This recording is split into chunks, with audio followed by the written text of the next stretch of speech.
What's up everyone, Eric Rossi the guy with the eye here, and I'm reacting to the Sony a6300 that was just announced February 3, 10 whatever AM by Sony. I've been following the channel. I've had the Sony a6000 for, maybe like 5 or so months now, and I really do enjoy that camera for what it is. Now, I use that a lot for on the go, its portability, travel, street kind of stuff.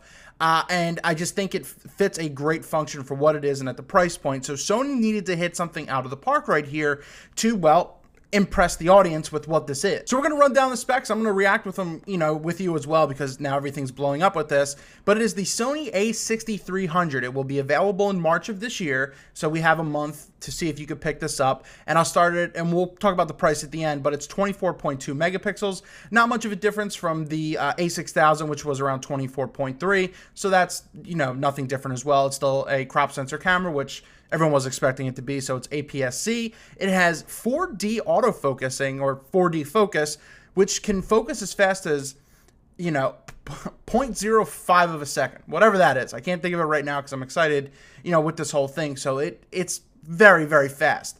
Another thing is it has 425 phase detection points for focus, and it covers the whole frame, and that jumps up from 179 from the a6000. So that is something huge. That's something really large. 11 frames per second. That's still about the same. Uses the Bion ZX imaging processor. It's fast. It's a cool thing. We have it. We use it already.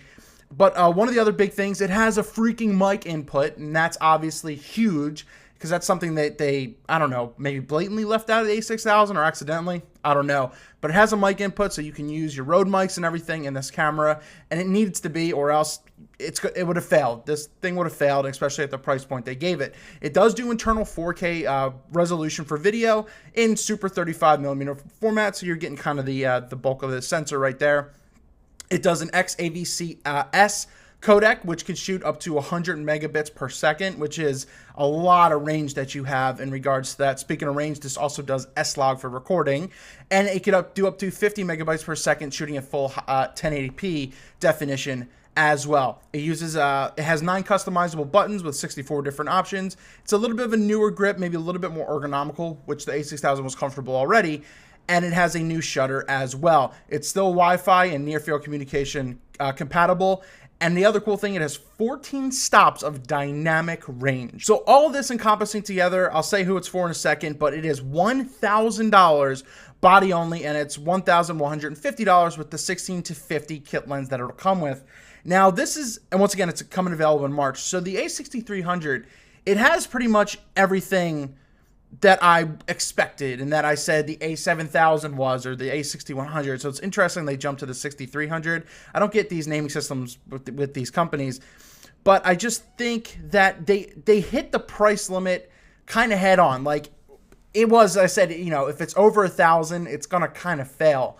But 1,000 is still tempting. I mean, if you could sell your a6000 now and get maybe $450 for it, because they're still selling brand new for like $600, this could be a little bit of a steal for you. I'm not sure. I mean, you are investing another $600 into this thing, but I still think it should have been like $800 or $850 to really hit the market they hit before. So maybe they overset their bounds a little bit, but you are getting a lot in this thing comparable to some other cameras that Nikon and Canon and everything released recently that have similar features as well. So the a6300, what are your thoughts? Please let me know down below. I will do my best to upgrade. I do think it is a sizable upgrade, especially with the mic input. I will do my best to get this. I mean, the $1,000 limit it's a little disheartening, but I will do my best to grab this, review this, and do everything, as you guys have loved the a6000 videos that I've made, on this channel alone. So when this comes out, I'll do my best to get this and to review this ASAP to see if it's worth spending that extra, maybe $500 or $600, all depending on how the price fluctuates. The price fluctuates between the a6000 and the now 6300. So let me know your thoughts down below.